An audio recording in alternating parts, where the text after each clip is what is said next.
नमस्कार।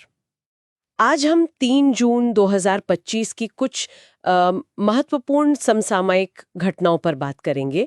ये भाग 1 है। जी खास तौर पर यूपीएससी की तैयारी करने वालों के लिए ये काफी अहम हो सकती है। बिल्कुल। और हो सकता है कुछ विषयों पर हमने पहले भी बात की हो, तो एक अच्छा रिवीजन भी हो जाएगा। हाँ, ये भी है।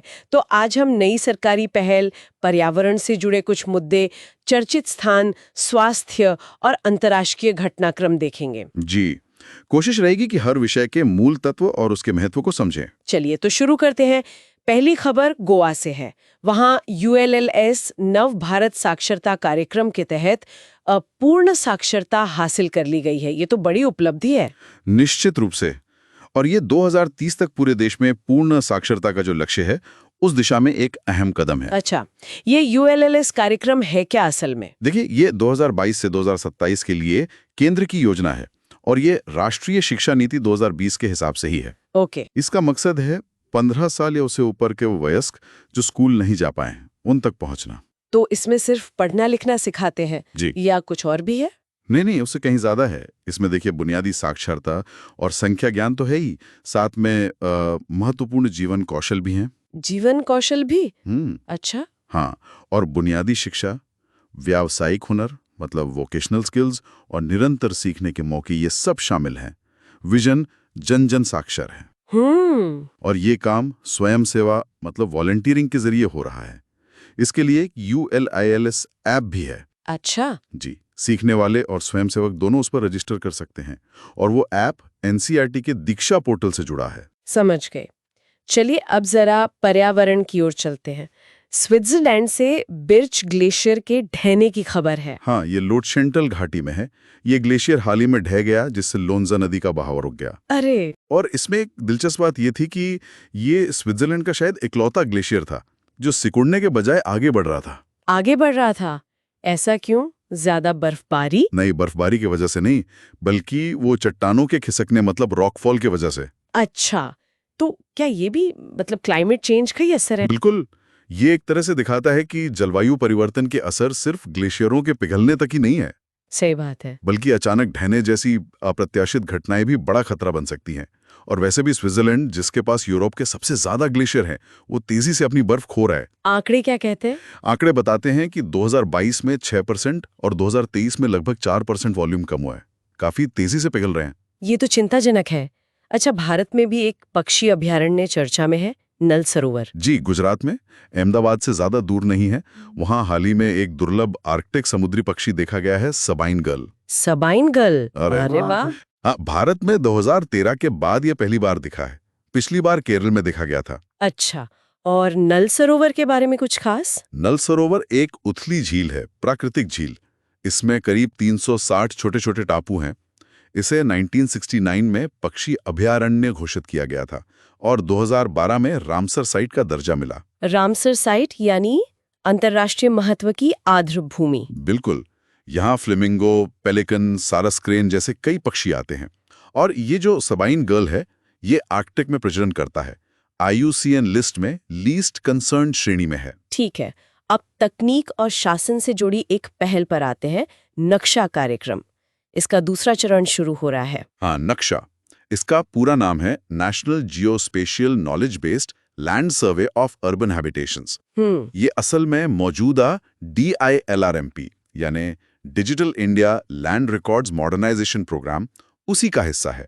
एक शहरी सर्वेक्षण पहल है। तो इसका मकसद क्या है? मकसद है शहरी भूमि रिकॉर्ड का एक व्यापक भूस्पैनिक डेटाबेस बनाना, मतलब शहरों के नक्शे तैयार करना, वो भी आधुनिक तकनीक से। और इसका व्यवहारिक असर क्या होगा लोगों के लिए?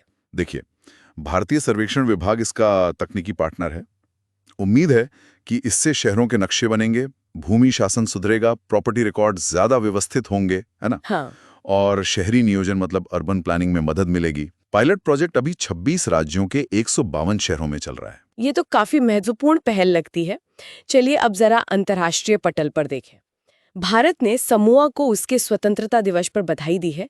समोआ कहाँ है? समोआ एक पॉलिनेशियन द्वीप देश है। ये मध्य दक्षिण प्रशांत महासागर में है, न्यूजीलैंड और हवाई के बीच में। अच्छा, प्रशांत महासागर में। जी, 9 द्वीपों का समूह है। राजधानी एपिया है 1962 में न्यूजीलैंड से आजाद हुआ था और ये पहला स्वतंत्र प्रशांत द्वीप राष्ट्र बना था। और अर्थव्यवस्था? मुख्य रूप से मछली पकड़ने और कृषि पर आधारित है। ठीक है, अब स्वास्थ्य की बात करते हैं।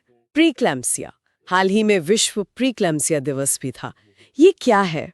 हाँ, ये गर्भावस्था के दौरान होने वाली एक गंभीर स्थिति है, आमतौर पर 20 हफ्ते के बाद। इसमें होता क्या है? इसमें हाई ब्लड प्रेशर हो जाता है, यूरिन में प्रोटीन आने लगता है और ये किडनी, लिवर, मस्तिष्क जैसे दूसरे अंगों पर भी असर डाल सकता है।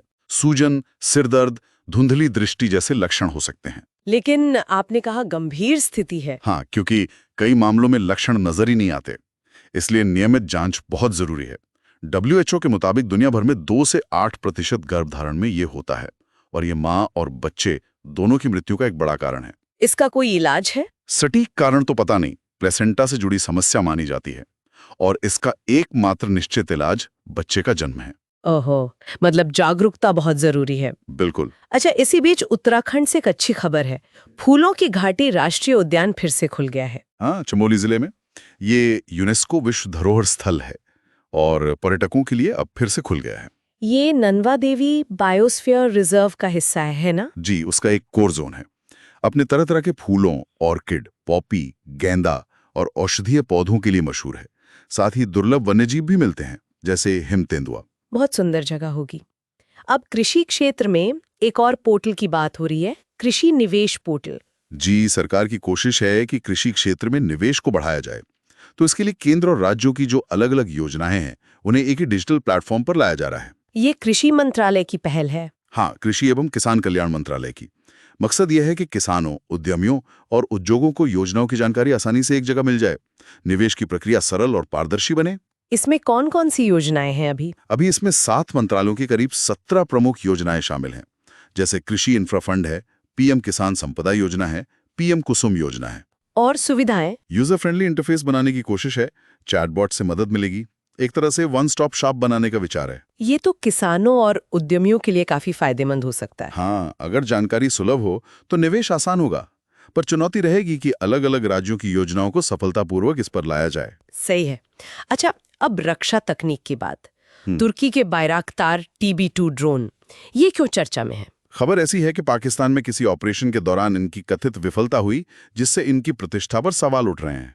ये ड्रोन है क्या? ये तुर्की में बने UAV हैं, मीडियम एल्टीट्यूड लॉन्ग एंड्योरेंस, मतलब मध्यम ऊंचाई पर लंबी दूरी तक उड़ान भरने वाले। इन्हें निगरानी और हमले दोनों के लिए इस्तेमाल किया जाता है। इनकी खासियत क्या है? एक तो ये कम लागत वाले माने जाते हैं, रेंज करीब 300 किलोमीटर है, 27 घंटे तक उड़ सकते हैं और लेजर गाइडेड मिसाइलें भी ले जा सकते हैं। तो अब इनकी क्षमता पर सवाल उठ रहे हैं। जी, रिपोर्ट तो यही कह रही है। चलिए अंत में बात करते हैं दिबांग नदी की। वायुसेना ने वहां बचाव कार्य किया है। हाँ, अरुणाचल प्रदेश में दिबांग नदी में बाढ़ आ गई थी, तो एक नदी द्वीप पर 14 लोग फंस गए थे, उन्हें वायुसेना ने बचाया। दिबांग नदी ये ब्रह्मपुत्र की सहायक है। जी, एक महत्वपूर्ण सहायक नदी है, अरुणाचल और असम में बहती है। इसका उद्गम भारत चीन सीमा के पास केया दर्रे से होता है। इस नदी पर कोई बड़ी परियोजना भी तो बन रही है। हाँ, दिबांग बहुउद्देशीय परियोजना, ये बाढ़ नियंत्रण के साथ साथ जल विद्युत परियोजना भी है। कितनी क्षमता की? 2880 मेगावाट। ये पूरी होने पर देश की सबसे बड़ी जल विद्युत परियोजना होगी और इसमें भारत का सबसे ऊंचा कंक्रीट ग्रेविटी बांध बनेगा, करीब 278 मीटर ऊंचा। ओह, काफी बड़ी परियोजना है। बिल्कुल, ऊर्जा सुरक्षा और बाढ़ नियंत्रण का वादा है, लेकिन जैसा कि बड़े बांधों के साथ होता है, पर्यावरणीय और सामाजिक चिंताएं भी जुड़ी होती हैं। तो ये थी 3 जून 2025 भाग 1 की कुछ खास सुर्खियां। UPSC परीक्षा के नजरिए से हमने कई पहलुओं पर, मतलब सरकारी योजनाओं से लेकर पर्यावरण, भूगोल, स्वास्थ्य और तकनीक तक संक्षिप्त में बात की। जी, उम्मीद है ये जानकारी तैयारी में मददगार साबित होगी। आज की बातचीत से एक सवाल मन में आता है, ये जो तकनीकें हैं जैसे नक्शा कार्यक्रम या कृषि निवेश पोर्टल, ये जिस तरह शासन और विकास के पारंपरिक तरीकों को बदल रही हैं, इनके संभावित दूरगामी सामाजिक आर्थिक प्रभाव क्या हो सकते हैं, इस पर जरूर सोचिएगा। बिल्कुल, और अगर आपको ये चर्चा उपयोगी लगी हो तो कृपया लाइक और सब्सक्राइब करने पर विचार करें। अगली बार फिर मिलेंगे नई जानकारियों के साथ।